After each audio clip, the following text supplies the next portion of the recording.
Terlihat jelas.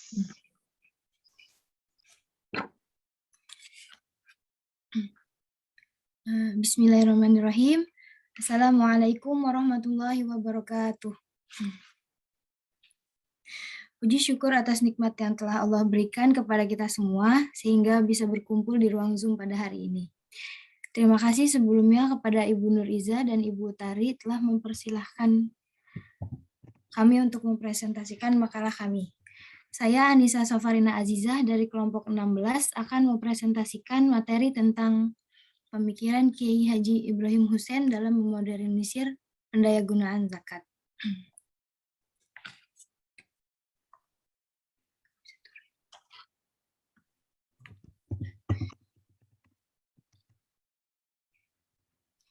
Pengertian zakat.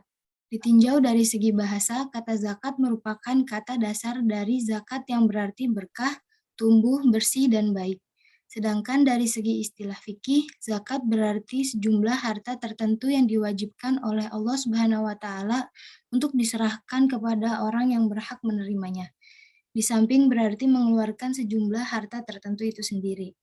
Menurut etimologi syariat atau istilah, zakat adalah nama bagi sejumlah harta tertentu yang telah mencapai syarat tertentu yang diwajibkan Allah Subhanahu wa Ta'ala untuk dikeluarkan dan diberikan kepada orang-orang yang berhak menerimanya. Dalam Al-Quran, Allah Subhanahu wa Ta'ala telah menyebutkan tentang zakat dan sholat sebanyak 82 ayat. Pelaksanaan sholat melambangkan hubungan dengan hubungan seseorang Suaranya dengan putus.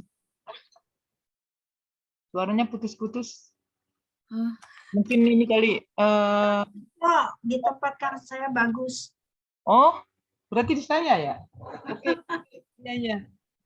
Sinyalnya nggak bagus berarti di saya. Oke, lanjut.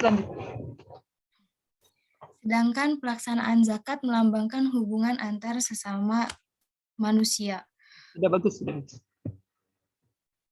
Allah Subhanahu wa Ta'ala berfirman dalam surah Al-Bayyinah ayat 5. Bismillahirrahmanirrahim. Wa ma umiru illa liya'budullaha mukhlishina lahud-din hunafa'a wa yuqimuna as-salata wa yu'tuz zakata wa dzalika dinul qayyimah.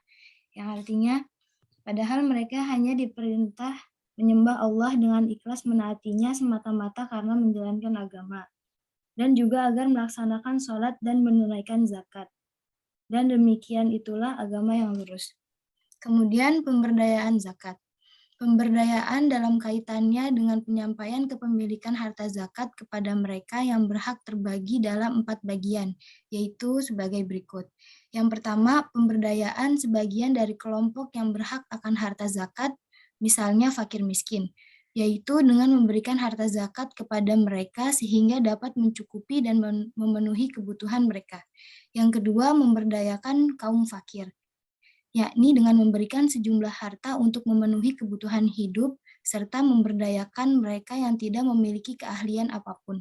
Yang ketiga, pemberdayaan sebagian kelompok yang berhak akan harta zakat, yang memiliki penghasilan baru dengan ketidakmampuan mereka. Mereka itu adalah pegawai zakat dan para mualaf. Yang keempat, pemberdayaan sebagian kelompok yang berhak akan harta zakat untuk mewujudkan arti dan maksud zakat.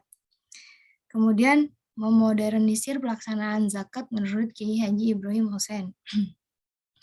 Sisi lain dari pelaksanaan zakat yang amat penting ialah sebagaimana seharusnya zakat itu didayagunakan setepat mungkin, sehingga sasaran yang ingin dicapai benar-benar dapat terlaksana. Untuk hal ini, Ibrahim Hussein berdasarkan kajian usul fikih dan fikihnya, beberapa pandangan yang maju dan orisinil serta berwawasan jauh ke depan. Dalam rangka memodernisir pelaksanaan zakat ini, menurut Ibrahim Hussein dapat dilakukan lewat 2 cara. Yang pertama, penyaluran zakat hendaknya dilakukan dalam bentuk produktif dan investasi, di samping dalam bentuk konsumtif. Yang kedua, memperluas pengertian sabilillah. Bukan saja untuk sukarelawan perang, akan tetapi untuk semua kegiatan dan aktivitas yang dimaksudkan untuk kemaslahatan umat dan meninggikan agama Allah. Kemudian mengenai perluasan pengertian sabilillah menurut Ibrahim Hussein, mengikuti pandangan fuqaha dan mufassirin yang luas seperti Muhammad Abduh dan Fakhrul Razi, Tafsir Al-Manar juz 10 halaman 585 menyebutkan wal haqqu anna sabilallahi huna musalihul muslimina al-ammatul lati biha qiwamu amrid dina wad daulati dunal afrod. Artinya, yang benar yang dimaksud sabilillah di sini adalah semua kemaslahatan umat Islam yang bersifat umum yang menjadi tegaknya urusan agama dan negara, bukan kepentingan individu. Atas dasar itu, maka menurut Ibrahim Hussein, sabilillah itu luas sekali, yaitu meliputi semua upaya, kegiatan, dan aktivitas yang dimaksudkan untuk kepentingan umat dan meninggikan agama Allah seperti membangun lembaga-lembaga pendidikan, madrasah, perguruan tinggi pondok pesantren, masjid, musola, rumah sakit, balai pengobatan, biaya dan dana pengembangan dakwah, lembaga-lembaga sosial, jalan, jembatan, dan lain-lain.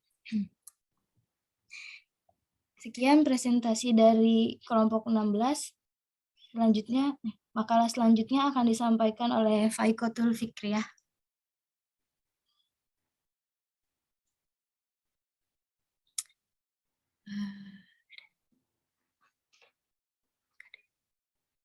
Sepertinya belum ada, Ibu. Ada.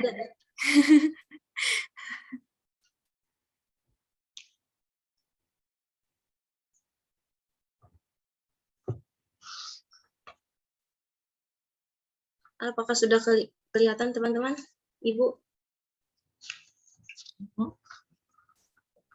Silakan. Sudah. Ya. Bismillahirrahmanirrahim. Assalamualaikum warahmatullahi wabarakatuh.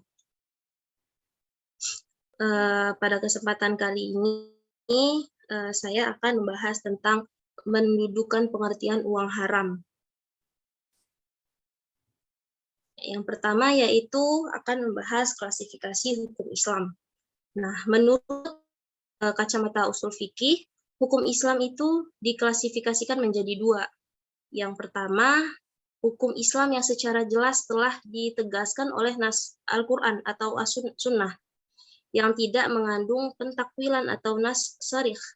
Kedua, pada hukum Islam yang kategori pertama ini statusnya qot'i, yaitu kebenarannya bersifat absolut dan pasti. Yang kedua yaitu hukum Islam yang belum atau tidak dijelaskan secara tegas oleh nas Al-Quran atau sunnah, di mana hal itu baru diketahui setelah digali melalui ijtihad. Nah, sedangkan pada hukum Islam kategori kedua ini statusnya zonni, kebenarannya tidak bersifat absolut tetapi nisbi. Demikian juga hukum haram. Ada yang statusnya qot'i dan ada juga yang statusnya zonni. Haram yang statusnya qot'i, yang tidak bisa ditawar-tawar ialah hukum haramnya sesuatu yang penegasannya langsung dari nas Al-Quran dan As-Sunnah. Sedangkan haram yang statusnya zonni ialah haramnya sesuatu yang keharamannya itu tidak ditegaskan secara langsung oleh nas Al-Quran dan As-Sunnah, di mana hukum haram itu diperoleh lewat ijtihad. Nah, kedua-duanya sama-sama hukum Islam, sama-sama haram. Perbedaannya ialah ingkar terhadap keharaman sesuatu yang statusnya qot'i menjadikan seseorang menjadi kufur. Sedangkan ingkar kepada keharaman sesuatu yang statusnya zonni tidak menyebabkan seseorang menjadi kufur, hanya saja seseorang itu menjadi fasik. Hal ini dalam menanggapi hal-hal yang haram qot'i dari tadi dapat dipahami bahwa Islam itu selain bersifat tegas dan keras dalam menanggapi sesuatu yang haram, ia juga bersifat lunak. Dalam arti dalam batas-batas tertentu tetap diberi jalan keluar. Dengan sistem inilah keseimbangan atau tawazun itu dapat diwujudkan. Hal ini tentu sejalan dengan prinsip umum pensyariatan hukum Islam, yakni jalbu al-manafi' wa daf'u al-madhar, yakni artinya meraih kemaslahatan dan menghindari kerusakan. Kemudian yang kedua yaitu pengertian uang haram. Salah satu pakar mendefinisikan bahwasannya yang dimaksud dengan harta atau uang haram adalah setiap harta atau uang yang didapatkan dari jalan yang dilarang syariat. Ada 3 faktor yang menyebabkan sebuah akad tidak sah dan sehingga hasilnya menjadi harta haram, yakni riba, gharar, dan zulm. Ibnu Qayyim rahimahullah mengatakan sebuah akad yang tidak mengandung unsur gharar, riba, dan zulm tidak mungkin diharamkan syariat. Kemudian ditegaskan lagi Ibnu Utsaimin rahimahullah juga mengatakan bahwa faktor penyebab muamalat kan adalah riba, zulm, dan gharar. Jadi pada kesimpulannya uang haram adalah uang yang diperoleh melalui jalan atau cara atau pekerjaan yang dilarang oleh agama, baik itu riba, gharar, maupun zulm. Selanjutnya ya ini kita membahas tentang mendudukan pengertian uang haram. Nah, pengertian uang haram di tengah-tengah masyarakat masih rancu. Hal ini terjadi karena kurangnya pemahaman terhadap usul fikih.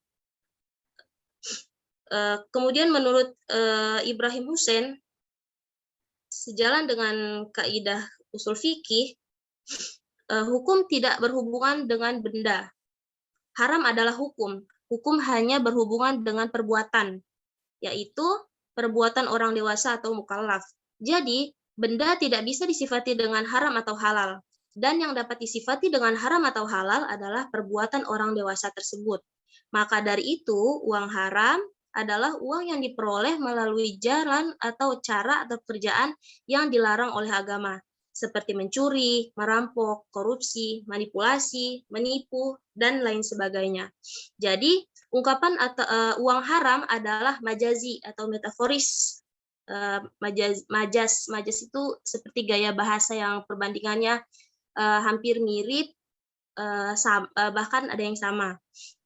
Bahwa hukum hanyalah menjadi sifat bagi perbuatan, telah menjadi konsensus di kalangan fuqaha, usulin, dan mufassirin.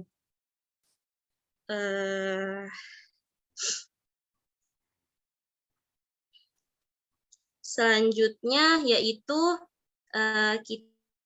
tentang pertanyaan-pertanyaan yang biasanya muncul secara tidak langsung, namun sering kita pikirkan gitu.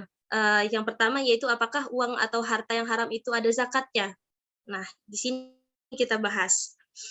Menurut Ibrahim Hussein, uang atau harta yang diperoleh oleh seseorang muslim lewat jalan atau pekerjaan yang haram seperti mencuri, merampok, menodong, korupsi, manipulasi, dan lain sebagainya itu tidak ada zakatnya, tidak wajib dikeluarkan zakatnya, sekalipun telah mencapai batas nisab dengan alasan yang pertama yaitu alasannya salah satu syarat wajib zakat adalah al-mik al-atam, yakni memiliki secara sempurna.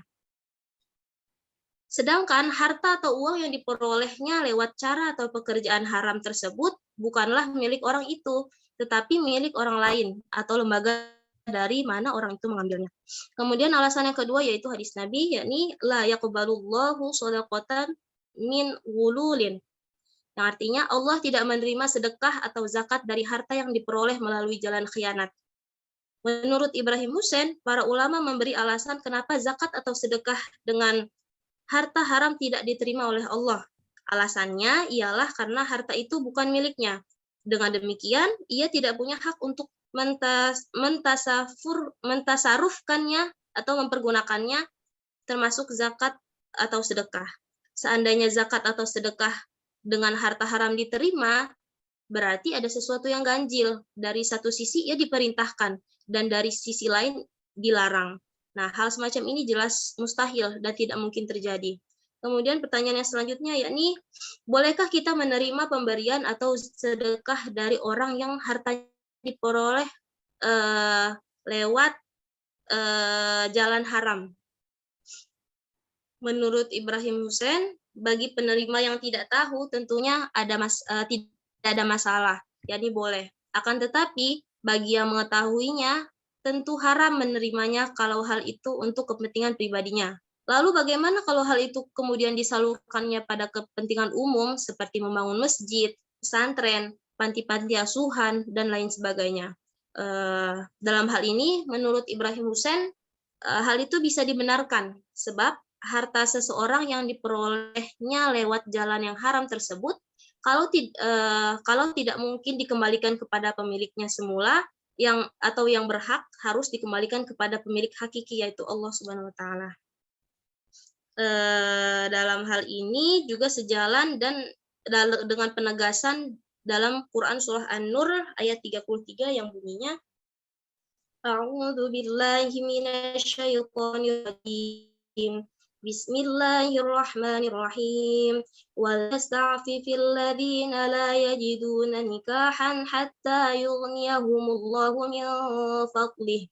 Walladzina yabtaghuna alkitaba mimma malakat aymanukum fakatibuhum in 'alimtum fihim khairan.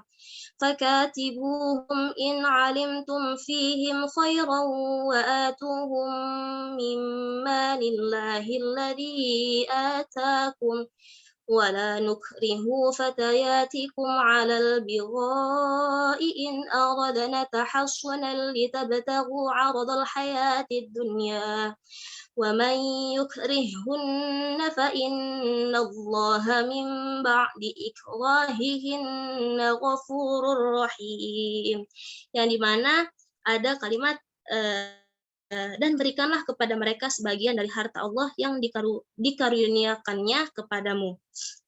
Nah, cara penerimaan harta tersebut diserahkan kepada atau untuk kepentingan kemaslahatan umum atau agama atau fisabilillah.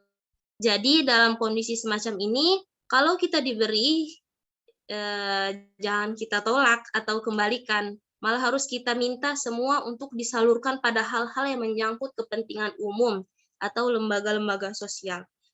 Cukup sekian presentasi dari saya. Selanjutnya akan dilanjutkan oleh kelompok 18. Ada Fitri.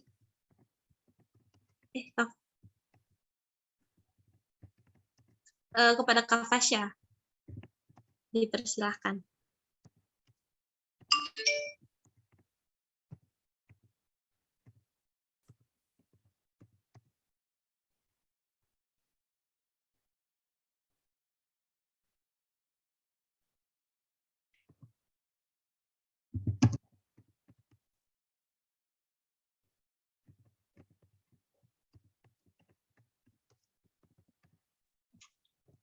Baik, Assalamualaikum warahmatullahi wabarakatuh.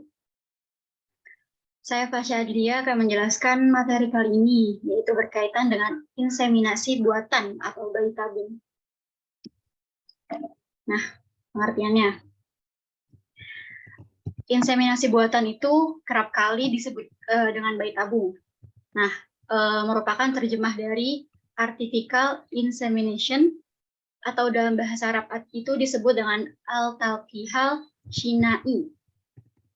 Dalam bahasa Indonesia juga, orang menyebutnya dengan pemanian buatan, pembuahan buatan, atau penghamilan buatan. Dari pengertian lain, inseminasi buatan atau bayi tabung adalah suatu upaya untuk memperoleh kehamilan dengan jalan mempertemukan sel sperma dan sel telur, sehingga terjadi pembuahan dalam suatu wadah, tabung, atau cawang petri, semacam mangkuk kaca berukuran kecil khusus yang dilakukan oleh petugas medis yang kemudian dimasukkan ke dalam sebuah tabung dan setelah terjadi pembuahan, kemudian dimasukkan ke dalam rahim wanita, sehingga dapat tumbuh menjadi janin sebagaimana layaknya janin pada umumnya. Nah, kenapa sih dinamakan bayi tabung? Apakah bayinya ada di dalam tabung atau bagaimana? Karena proses pembuahannya ini terjadi pada cawan kaca atau bisa disebut juga tabung. Akhirnya masyarakat ini mengenalnya dengan sebutan pengertian bayi tabung. Nah, ini proses bayi tabung melalui prosedur IVF, yaitu in vitro fertilization. Yang pertama ini nih, di sini rahimnya itu dikasih stimulus gitu ya. Jadi untuk agar pembuahan sel-sel telurnya itu terjadi dengan sempurna. Nah, setelah dimasukkan stimulus ini, saat sudah sempurna di dalamnya, sel telurnya diambil pakai alat ini. Lalu setelah diambil sel telurnya, diambil juga sel spermanya, lalu digabungkan jadi satu antara sel telur dan sel sperma. Lalu prosesnya seperti ini. Jadi sel telurnya itu disuntik gitu ya, disuntik pakai suntikan, di dalamnya itu ada spermanya. Jadi setelah dia sudah berkembang dan berhasil, akan menjadi embrio. Nah, embrionya itu kalau pembuahannya sudah berhasil akan menjadi embrio.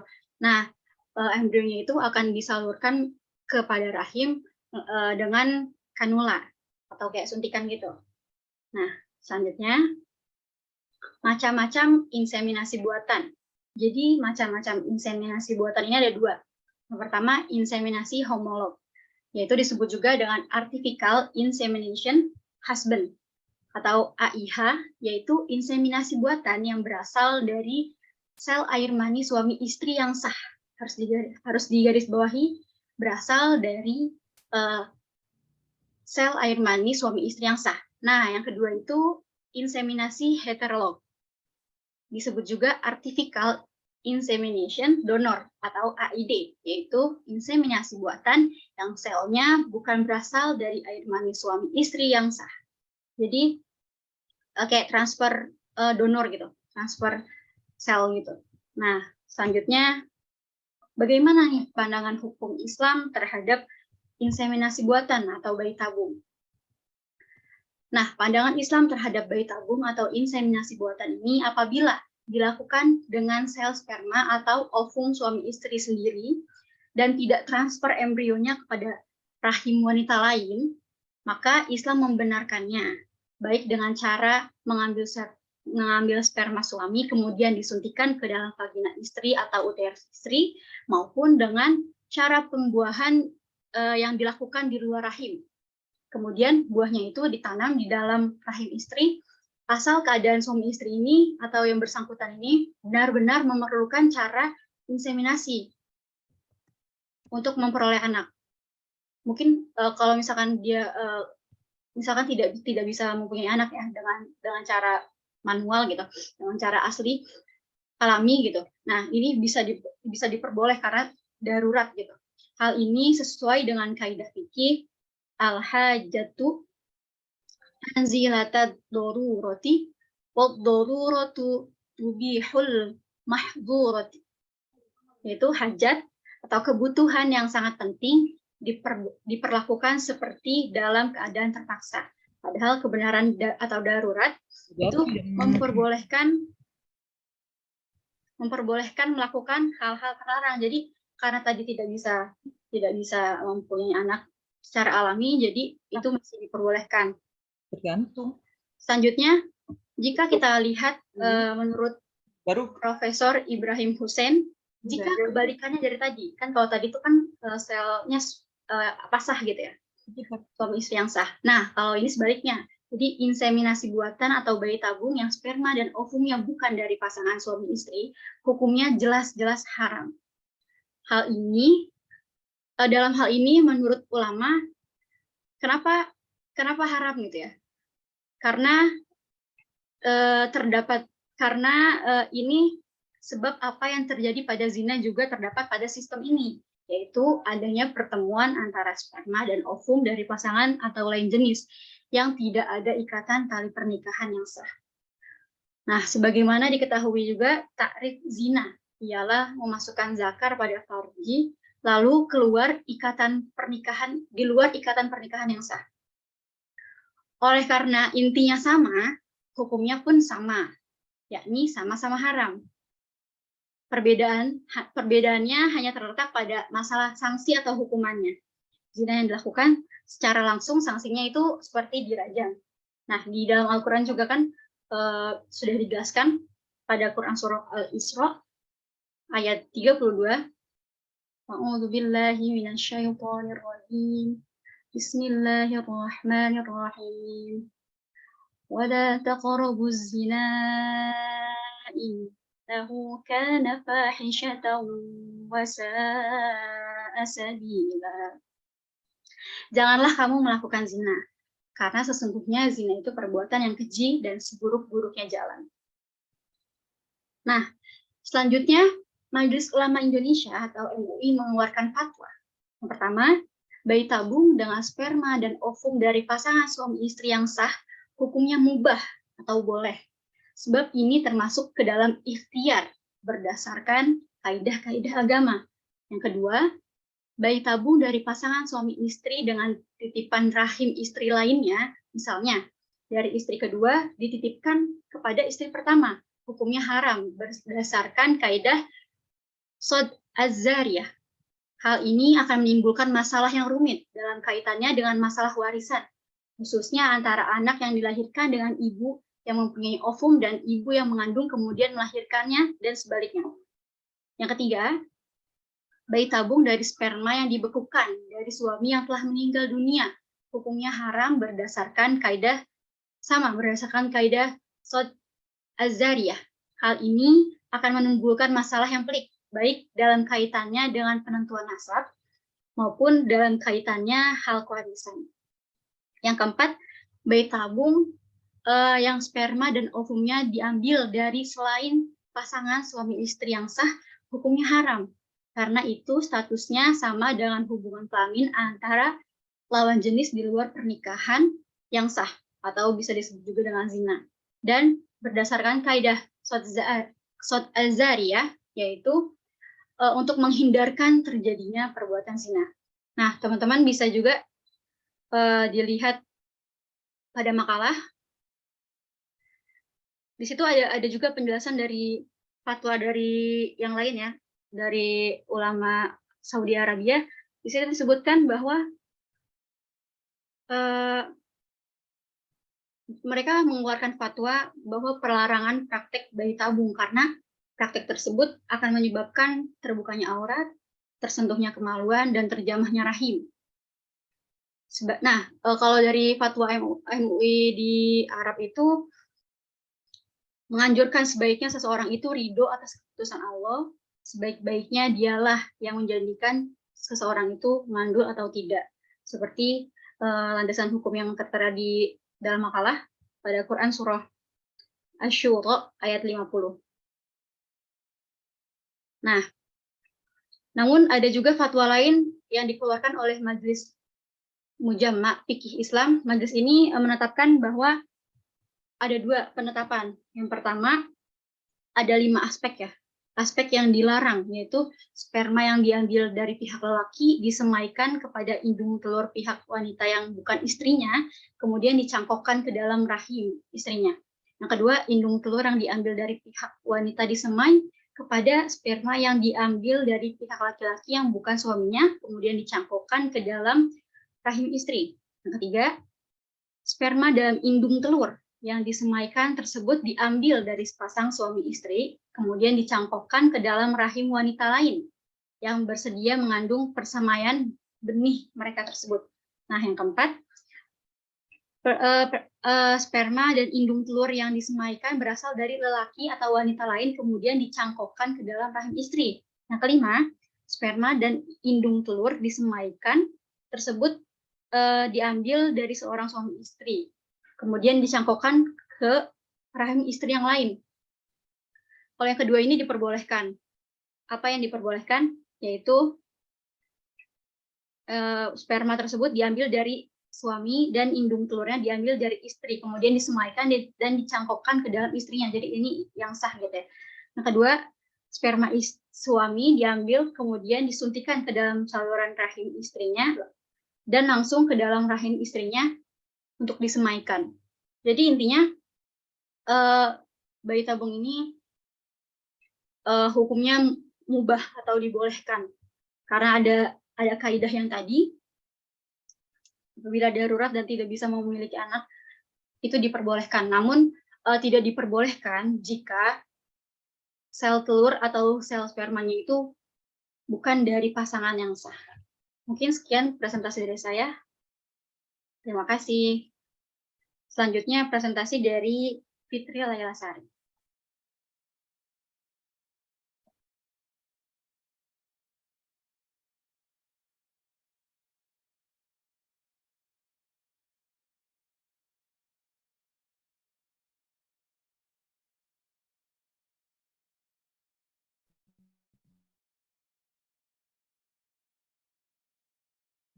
Minta tolong share screen.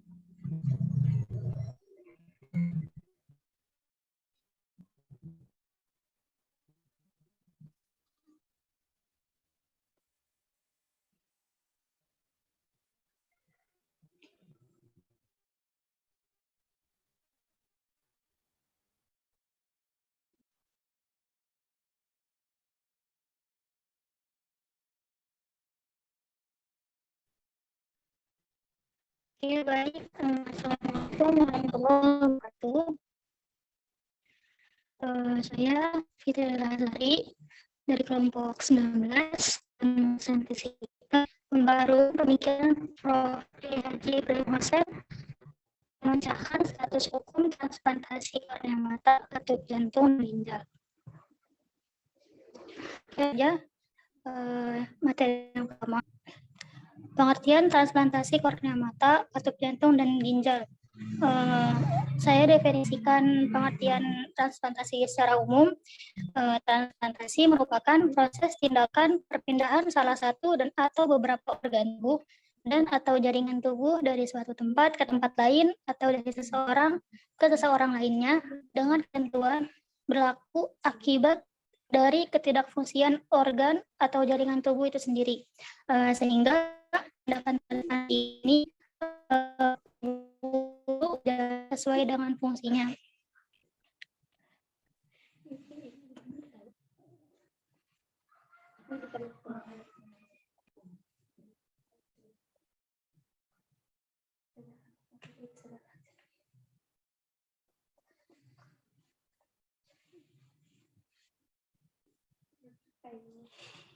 Baik, mohon maaf sebelumnya. Selanjutnya, memecahkan status hukum transplantasi kornea mata, katup jantung, dan ginjal.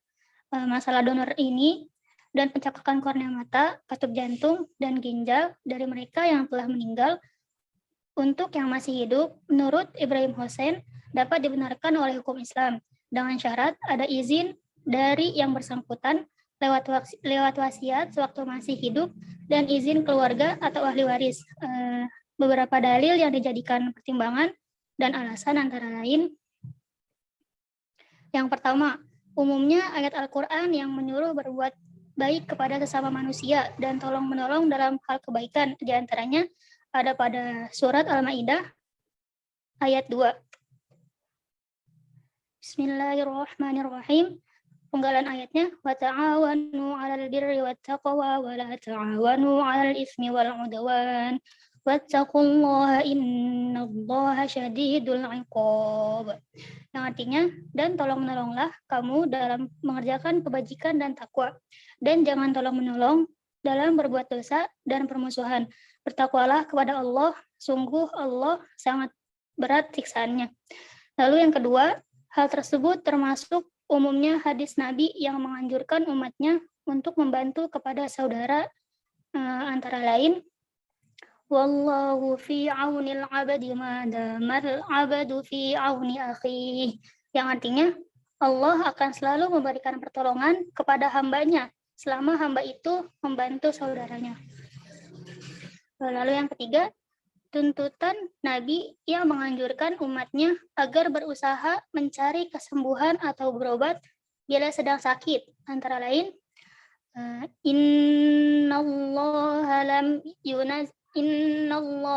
yunzil da'an illa anzala lahu syifaan fatadawaw, yang artinya Sesungguhnya Allah tidak menurunkan penyakit, kecuali menurunkan obatnya. Maka hendaklah kamu berobat. Riwayat Ibnu Mas'ud dan lain-lain.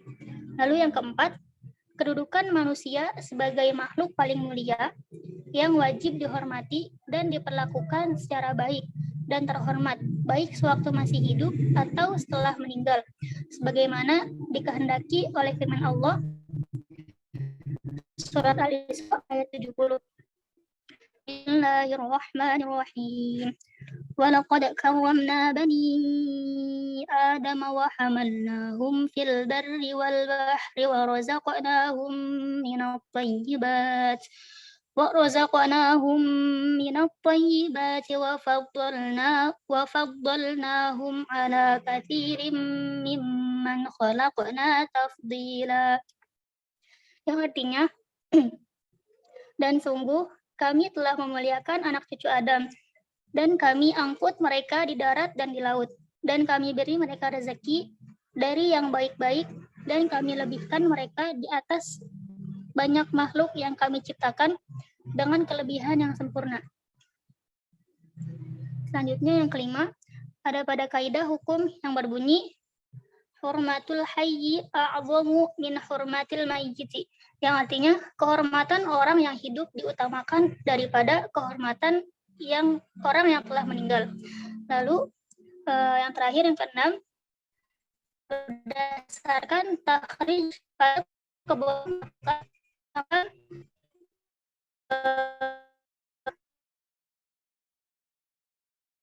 orang lain, sebagaimana dijelaskan oleh Syarah Al-Muhazzab juz 5 halaman 301.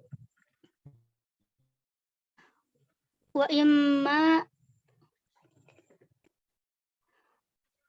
imma tatim ra'atun wa fi jawfiha janinun syaqqa jawfuha li'anhu istibqa'u hayya bi'itlaqi juz'in minal mayyiti fa ashbaha idza turra ila akli juz'in minal mayyiti, yang artinya apabila ada seorang wanita meninggal dunia dan di dalam perutnya terdapat janin yang hidup, perut wanita tersebut harus dibelah sebagai upaya untuk menyelamatkan orang hidup dengan merusak organ-organ yang telah meninggal. Kebolehan demikian sama dengan memakan daging mayat dalam keadaan darurat. Nah, sekian presentasi dari kami. Kurang lebih mohon maaf. Assalamualaikum warahmatullahi wabarakatuh.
Sudah selesai semua? Ya, sudah selesai. Ya, oke, baik. Tiga-tiganya sudah dipresentasikan. Mari kita beri aplaus kepada pemakalah yang sudah mempresentasikan. Ya. Oke, selanjutnya silahkan kepada teman-teman, anak-anakku sekalian untuk mengkritisi, untuk bertanya ya, apa yang tadi dipresentasikan. Silahkan. Ibu izin bertanya, Bu. Ya, dari Salwa ya. Silakan Salwa bertanya ke makalah yang mana? Iya, baik Ibu, terima kasih atas kesempatannya. Jadi, Assalamualaikum warahmatullahi wabarakatuh. Saya Salma Mumtazah ingin bertanya ke kelompok ke Faikoh tentang uang haram. Nah, jadi kan ini yang sekarang lagi masih berlangsung ya dari dulu sampai sekarang. Mungkin teman-teman di sini ada yang punya aplikasi TikTok atau mungkin ibu punya aplikasi TikTok. Jadi kalau ada di aplikasi TikTok itu kalau misalkan kita ada yang live, misalkan ada yang live itu biasanya bisa dikasih gift. Contohnya nih, kalau misalkan artis nge-live kan ya, biasanya sama fansnya itu suka dikasih gift, kayak misalkan tiba-tiba topi lah, atau gimana. Nah, itu kan uang ya berarti kalau gitu. Nah, kalau misalkan kayak gitu, hukumnya gimana berarti, Faiko? Terima kasih. Ibu ulang ya. Jadi pertanyaannya, misal ada orang lagi bikin TikTok, ya tiba-tiba muncul tak diundang ya, iklan tak diundang berarti itu ya? Enggak, Bu. Jadi gini, Bu. Lagi ada live, dia live kan, misal kalau di Instagram, live Instagram gitu ya, Bu, ibarat. Ini live TikTok, kan ada yang penonton ya, Bu, ada yang viewersnya, ada yang nonton. Nah, itu penonton itu kadang suka ngasih hadiah ke artisnya itu atau ke orang yang lagi live-nya itu berbentuknya kayak misalkan gift, namanya gift, Bu. Gift-nya itu nanti tiba-tiba yang live itu pakai topi lah, apa gimana gitu, Bu. Seperti saweran. Iya, gift-nya berbayar gitu, Bu. Iya, Bu. Terus nanti dapat uang gitu? Apa gimana maksudnya? Dikasih uang, saweran. Iya, iya. Jadi hukumnya uang saweran itu bagaimana gitu ya? Iya, Bu, kalau di aplikasi itu, Bu. Oh, ya. Itu dapatnya banyak apa sedikit uangnya? Tergantung yang ngasih. Iya, tergantung, Bu. Ya. Tergantung yang ngasih ya. Iya. Baik, ini Ngasihnya pertanyaan berapa? ya bagus ya pertanyaannya dari siapa tadi Salwa. Salwa. Salwa. Salwa.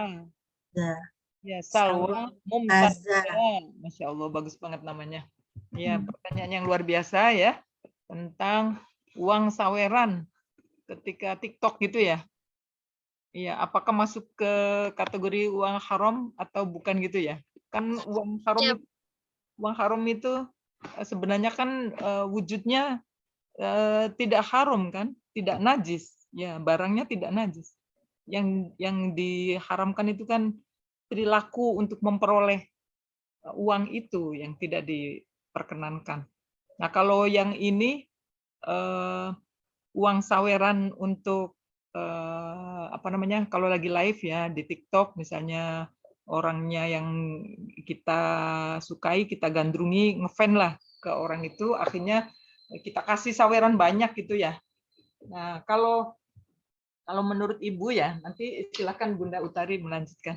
Kalau menurut Ibu ya itu kalau dilakukan dengan niat ridho, ikhlas, tanpa pamer, tanpa ria, tanpa tendensi apapun ya niatnya sedekah, senang gitu kan. Berarti ya sah-sah saja, boleh saja.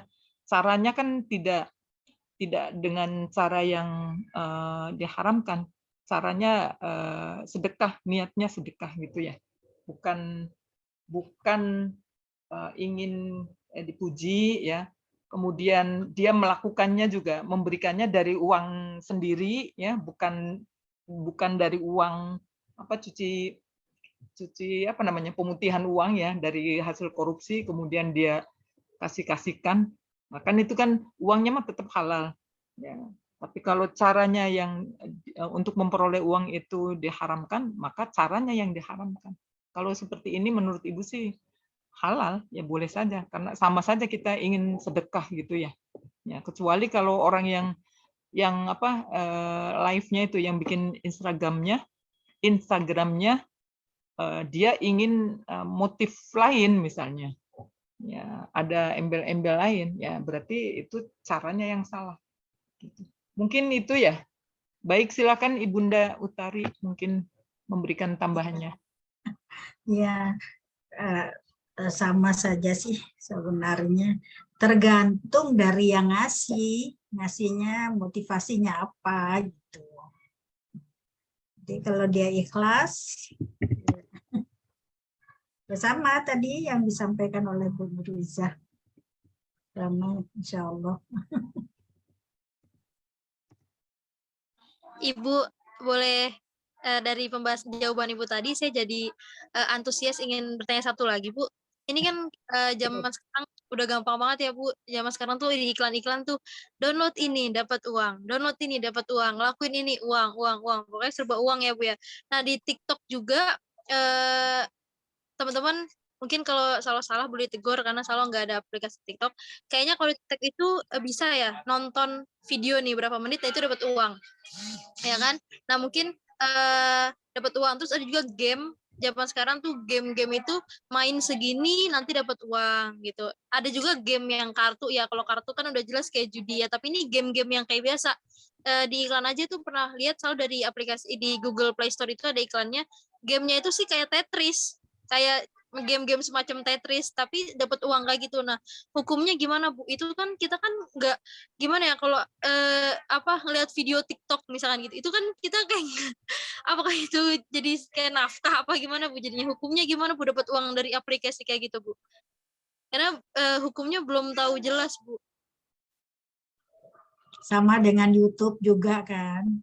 Kalau kita banyak mengisi YouTube, katakanlah kalian menyanyi atau sholawat sampai ribuan kali itu akan dapat uang. Itu kan dari sananya dapat uang. Ya itu menurut saya juga sah-sah saja sih. Kan kita tidak minta duitnya, tapi dikasih imbalan daripada karena kita mengisi TikTok, mengisi YouTube, itu ada imbalannya, itu uang jasanya. Ya, nggak masalah sih. Bu Nurliza? Iya, baik Bunda. Dalam hal ini memang karena kita zamannya medsos kita ini semakin maju, semakin canggih, ya, komunikasi dan sebagainya semakin canggih, sehingga peluang-peluang tersebut bisa diambil manfaatnya oleh para IT ya. Itu kan kayak YouTuber itu siapa saja yang melakukan bikin YouTube misalnya ya, kontennya banyak dan sebagainya. Nah, sehingga YouTube itu kan perusahaannya ya. Perusahaan kalau orang menggunakan YouTube berarti kan semakin banyak yang menonton. Ya, yang menonton dan yang membuat konten-konten itu, apalagi misalnya followernya jadi banyak ya, penontonnya jadi banyak. Nah, itu menjadi invest. Ada ketentuan dia, ada ketentuannya tersendiri katanya ya. Menurut informasi Ibu juga belum pernah ngecek sejauh itu ya dalam hal ini. Katanya semakin banyak orang nonton, maka nilai tambahnya semakin tinggi.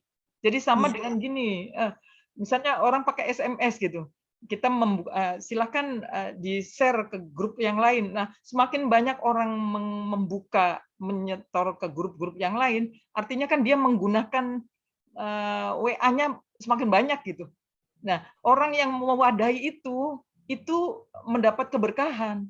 Jadi nilai tambahnya tinggi gitu, ratingnya tinggi, sehingga dia pun dengan begitu maka dia harus berterima kasih kepada orang yang membuat konten-konten itu, konten-konten video itu gitu.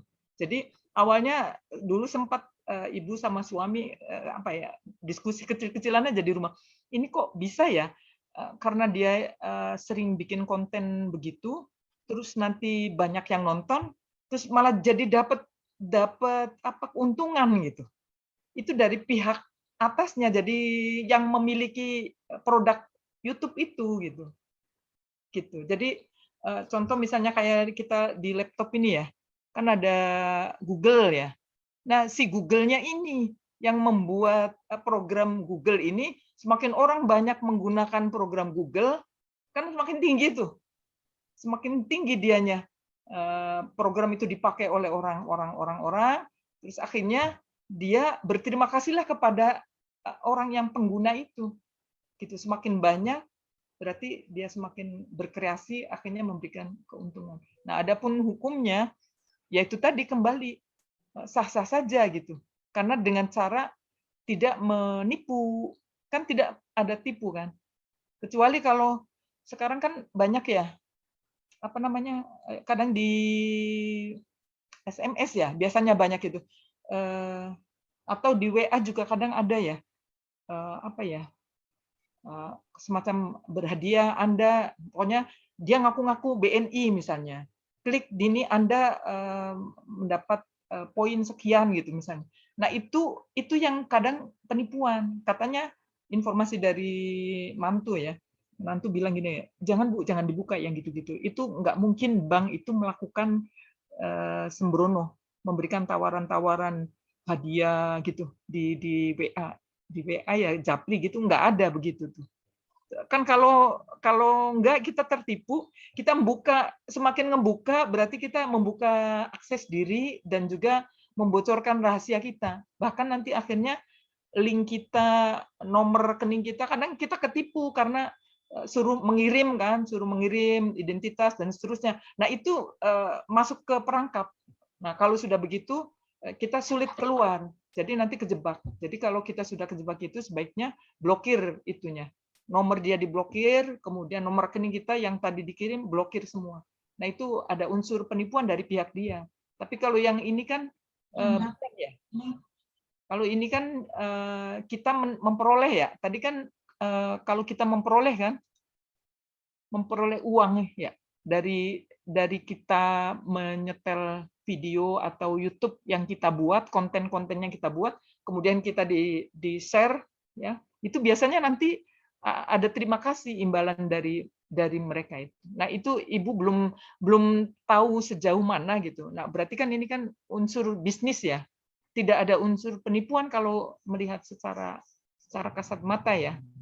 Tapi memang perlu sih kita meneliti ya. Meneliti dalam hal ekonomi nih berarti. Ya, kan ada keuntungan dari kita padahal kitanya nggak sengaja misalnya. Yang penting saya buat aja konten terus di-share terus akhirnya kan akhirnya banyak yang menyukai kita gitu kan. Mungkin itu ya. Betul tidak ini Ibu jawabnya dengan apa yang diinginkan oleh siapa tadi ya? Salwa Mumtazah. Oh iya, masih Salwa ya? Iya, masih saya, Bu. Iya, sesuai, Ibu. Alhamdulillah. Terima kasih banyak, Ibu. Oke, ya. Ya sepemahaman Ibu ya, sepemahaman Ibu seperti itu gitu. Karena kita tidak kurang mengikuti zaman ya. Hanya kita pengguna medsos saja tapi tidak menelusuri kenapa ya? Kadang kita kan suka lihat di YouTube tuh banyak yang YouTube tentang kuliner misalnya. Kok dia di mana-mana gitu. Pasti itu juga ada unsur bisnisnya kan nggak mungkin dia.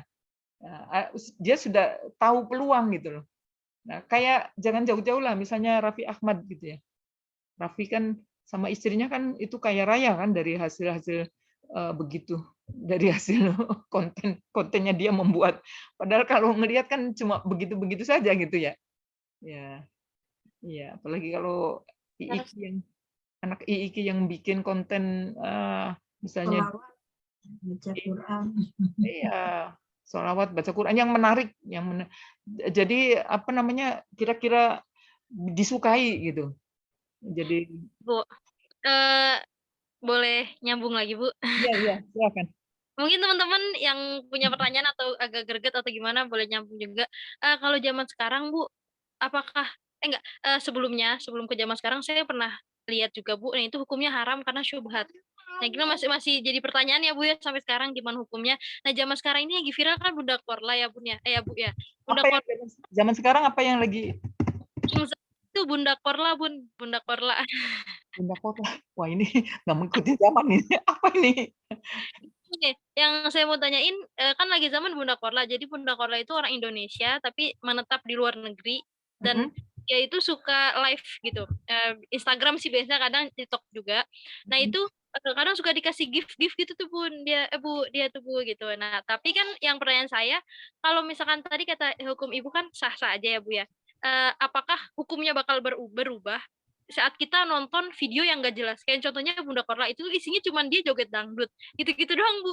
Kalau kecuali kalau misalkan kita nonton videonya mungkin ceramah atau gimana, mungkin itu kan dapat manfaat ya Bu ya bagi kita. Pertanyaan saya, apakah hukum berubah menjadi haram atau syubhat atau tidak boleh ketika menontonnya itu kayak K-pop atau gimana gitu Bu? Apakah hukumnya berubah atau gimana Bu? Kita selaku penonton berarti ini ya? Iya, kalau yang sekarang selaku penonton, Bu. Ya. Kalau tadi kan selaku penerima, Iya, upah, soalnya ya. kan penonton juga bisa dapat uang, Bu. Jadi kalau dia nonton video TikTok terus itu dia bisa dapat uang. Nah, itu hukumnya gimana, Bu? Tapi dia nontonnya ya kayak Bunda Korla gitu-gitu, Bu. Apakah hukumnya jadi tidak sah, jadi haram atau gimana, Bu? Sekarang begini, lihat konten itu yang manfaat untuk kita. Kalau tidak manfaat, hindarkan. Begitu menurut Ibu. Ya kan sia-sia, buang waktu, buang energi. Lebih baik kita yang membuat sendiri konten yang Islami. Buatlah TikTok nyanyi dengan mereka yang kontennya Islami.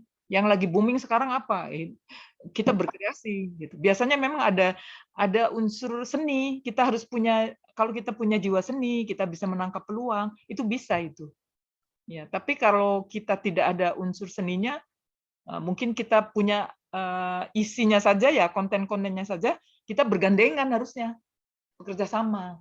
Jadi nanti siapa yang bisa men-shot gitu, men-shot kita, membuatkan TikTok yang menarik, yang apa gitu. Itu kalau tidak salah Bu Mamlu yang Kaprodi IAT itu, beliau itu nggak tahu sekarang masih ini nggak, karena sekarang dia mungkin sibuk kuliah S3. Waktu itu masih belum ya. Jadi dia senang dengan buat TikTok dimanapun tempat yang menurut dia ini bagus nih, nyaman. Langsung dia ambil gambar, tapi nanti isi tentang wanita. Ya, tentang wanita dalam Al-Qur'an gitu. Wanita dalam pandangan Al-Qur'an. Pokoknya konten-kontennya itu. Jadi nanti ayat tidak seperti ceramah gitu loh. Itunya hanya nanti tulisannya tuh.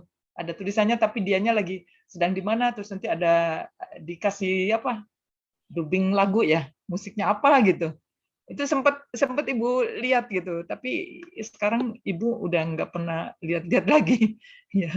Karena Ibu udah keluar dari Kaprodi kan, jadi udah nggak pernah jarang.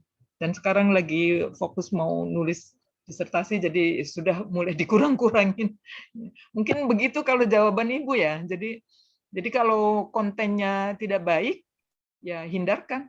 Ya buat apa gitu? Kan berarti kita mendukung dia, kegiatan dia. Meskipun kita penonton juga nanti dapat imbalan, tapi buat apa kalau seperti itu? Tidak manfaat. Ya itu jawaban dari Ibu ya. Mungkin Bunda Bu Nuriza, saya udah ditunggu di Zoom lain. Udah ditunggu di Zoom lain, mohon maaf saya. Insya Allah sama dengan Mbak Nuriza. Baik. Maaf pamit ya anak-anakku semuanya. Mudah-mudahan kali ini banyak manfaatnya ya dengan Bu Nuriza. Ya, Assalamualaikum warahmatullahi wabarakatuh. Salam. Terima kasih Bunda Utari. Selamat bertugas kembali di tempat yang lain. Terima kasih. Terima kasih. Bu. Sama-sama. Ibu, saya mau bertanya, Bu. Siapa nih? Fasya, Bu. Fasya Adlia. Fasya, silahkan Fasya. Ya, Bu. Tadi kan ada bahas tentang transparansi ya, Bu ya. Transparansi. Nah, kalau transparansi, misalkan ada seseorang transparansi atau donor gitu ya, donor darah atau yang lainnya, itu kan transparansi tersebut itu kan kayak proses pengambilan sel jaringan atau organ kan ya Bu ya.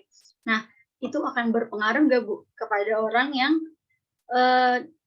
didonorkan atau ditransparansikannya? Maksudnya misalkan donor darah atau transparansi darah, itu apakah ada sifat-sifat yang terbawa dari orang sebelumnya ke orang yang didonorkan itu atau bagaimana? Terima kasih. Oke. Ini pertanyaannya bagus sekali ya. Jadi ini tentang donor ya, bukan transplantasi ya, bukan pemindahan organ. Kalau ini kan darah. bukan organ tubuhnya. Berarti aliran darahnya yang diambil ya. Kalau ini Ibu belum begitu paham ya, karena ini nanti ranahnya ranah medis ya. Ranah medis ya. Kalau dalam hal watak, tabiat, itu kan dari genetik ya. Genetik itu bisa melalui percampuran sperma dan indung telur ya, bibit ya, dibuahi. Nah, itu biasanya berpengaruh bibitnya dari siapa ya, maka akan menimbulkan gennya kemana gitu. Nah, kalau yang seperti itu tergantung benih. Tapi kalau darah itu dipindahkan kepada orang yang membutuhkan karena kekurangan darah ya. Apakah sifatnya sama atau tidak? Yang jelas kalau misalnya si A darahnya itu O, maka harus didonor oleh orang yang memiliki darah O gitu. Tapi ada juga yang darah A bisa juga diambil dari darah yang tidak A gitu. Kalau nggak salah itunya ada apa ya? Ada ilmu tersendiri gitu dalam hal seperti ini ya. Karena kadang ketika ada orang butuh darah, oh butuh darah apa gini? Oh dia kalau O tetap harus O gitu. Tapi kalau dia A boleh dari B, boleh dari A gitu. Itu yang sepengetahuan Ibu ya. Ilmu tentang hal ini memang sangat minim ya, karena itu ranahnya ranah medis ya. Ya paling hanya sekedar oh kalau begini harus begini, ini begini gitu. Tapi tidak berpengaruh ke gen ya, ke genetiknya gitu. Tidak berpengaruh gitu. Berbeda kalau yang bibit ya, yang bibitnya membuahi gitu kan. Kalau itu seperti itu. Terus kayak misalnya pencangkokan juga, transplantasi juga misalnya mengambil kornea mata gitu. Dia berwasiat nanti kalau saya meninggal saya hibahkan itu kornea matanya, dan dia sudah tanda tangan waris ke ahli waris, jadi harus ada persetujuan kan, ya, harus ada persetujuan. Nah, setelah itu baru dilakukan ketika dipindah ya paling matanya, misalnya kornea matanya dia seperti apa ya, ke kita ya berarti mengikuti dia gitu matanya gitu, bukan ke sifatnya ya. Kalau sifat tabiat kan ke gen ya, gen kan berarti keturunan ya. Kalau ini kan hanya organ tertentu saja gitu. Itu saja ya yang sepenggal pengetahuan Ibu ya, seperti itu. Kalau ditanya tentang sifat yang dibawa ya, yang terbawa oleh yang menerima, seperti itu. Berbeda kalau yang tadi gitu, benih. Ya, beda kan benih dengan organ yang ditanam. Gitu mungkin. Iya, karena Bunda Utari nggak ada, dia tidak memberikan masukan. Oke, begitu Fasa ya tadi ya. Iya, Bu. Iya. Bu, kalau misalkan transparansinya itu misalkan jantung, Bu, kan kita nggak tahu ya, Bu, kalau dari rumah sakit itu jantungnya jantung siapa gitu. Nah, misalkan dari non-muslim itu gimana, Bu? Kan biasanya kalau jantung ada transaksi. Oh, harus ada transaksinya ya? Iya, ini dari siapa gitu. Dari siapa, terus diberikan dari siapa, untuk siapa gitu. Sama dengan darah juga, donor darah seperti itu. Apalagi yang ini cangkok ini, transplantasi itu betul-betul kadang dijual. Ada yang dijual gitu. Ada yang memang tidak. Mungkin kalau dijual itu nanti kepentingannya untuk rumah sakit ya. Jadi dia menghargai. Tapi kalau menjual organ tubuh kan dilarang kan? Dilarang. Tapi kalau misalnya ada organ tubuh orang Islam maupun bukan Islam, kan tidak ada kaitannya. Hukum yang jelas halal gitunya, bukan barang najis, gitu kan? Bukan barang najis dan halal karena sudah diserahkan dari ahli warisnya dan juga yang bersangkutannya ketika masih hidup, misalnya berwasiat, kemudian di atas hitam putih di akte notaris dan keluarganya juga menyetujui karena itu permintaan dia, kemudian begitu meninggal ya kemudian diambil, ya sudah, berarti kan sosial kan, itu sedekahnya dia. Gitu kalau menurut Ibu gitu ya. Ya, jadi anggota, kecuali kalau mencangkoknya itu atau transplantasinya itu dari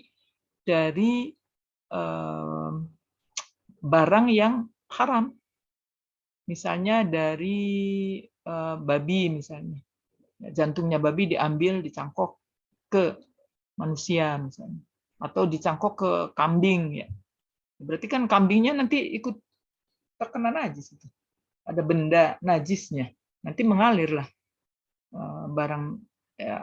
barang yang yang suci dengan barang yang najis tentunya. Nah, seperti itu. Ya sama aja misalnya mencangkok rambutnya dari rambut babi atau tulang babi, kan berarti barang yang najis, jadi haramkan. Tapi kalau dari manusia kan tidak najis. Ya. Gitu ya, Fasa ya? Mas Ibu, terima kasih banyak Bu. Oke, sama-sama. Baik, silakan. Yang lain? Tadi Salwa, Pasha, Pak Ik. Ayo, siapa lagi? Masih ada? Kalau tidak ada, Ibu mau tanya nih. Jadi yang belum presentasi masih kurang 8 lagi. Iya Bu, 8 makalah Bu. 8 makalah. Jadi minggu depan Ibu minta 4 makalah. Minggu berikutnya 4 makalah lagi. Jadi selesai. Nah setelah itu baru UTS. Terus minggu depannya UAS gitu ya? Siap nggak? Ntar dulu Ibu lihat jadwal.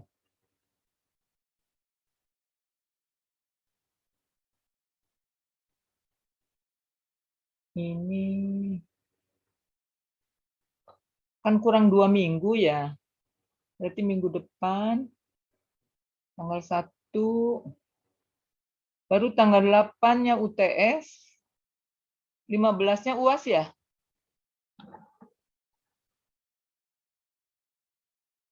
UTS. Oh, tadi yang ya belum ditanya ya, tadi lupa. Ya, jadi nanti UAS-nya sama dengan 7C. UTS-nya tanggal 8 ya. Karena tanggal 1, kalau tanggal 1 7C sudah bisa UTS. Tanggal 8 UTS ya. Gimana? Tanggal 8 UTS, tanggal 15 UAS. Baik Bu. Oke ya. Terus 2 minggu lagi 2 pertemuan gitu. Oke, Ibu catat nih. Jadi Bu, UTS dan UAS-nya bentuk tugas atau gimana Bu? Nanti Ibu beri soal ya. Pakai Classroom. Ya. Mohon maaf Bu, terkait yang webinar minggu kemarin yang di asrama itu, kami yang di Zoom itu benar-benar nggak kedengeran suara Pak Kiai sama sekali Bu. Jadi belum ada gambaran sama sekali dan minta ke record-nya ternyata belum ada. Jadi gimana ya Bu? Bingung Bu. Panitia di Syariah katanya sudah punya. Oh, record ya Bu? Iya. Coba tanya ke Fakultas Syariah yang panitianya. Ada siapa namanya ya, Ibu lupa itu. Iya Bu ya. Iya. Nah, nanti itu bagian daripada soal UAS ya. Melampirkan resume seminar gitu. Salah satu soalnya. Baik Ibu, saya coba mintakan ya Bu. Ya, oke. Ntar Ibu catat ini untuk UTS dulu. UTS Alhamdulillah, akhirnya perkuliahan kita pada sore hari ini berjalan dengan lancar. Terima kasih kepada Ibu yang telah menambahkan dan menjelaskan. Kemudian terima kasih kepada teman-teman yang telah berpartisipasi dalam presentasi kami hari ini. Mohon maaf apabila banyak kesalahan. Wassalamualaikum warahmatullahi wabarakatuh. Waalaikumsalam. Waalaikumsalam warahmatullahi Waalaikumsalam wabarakatuh. warahmatullahi wabarakatuh. Ya, baik.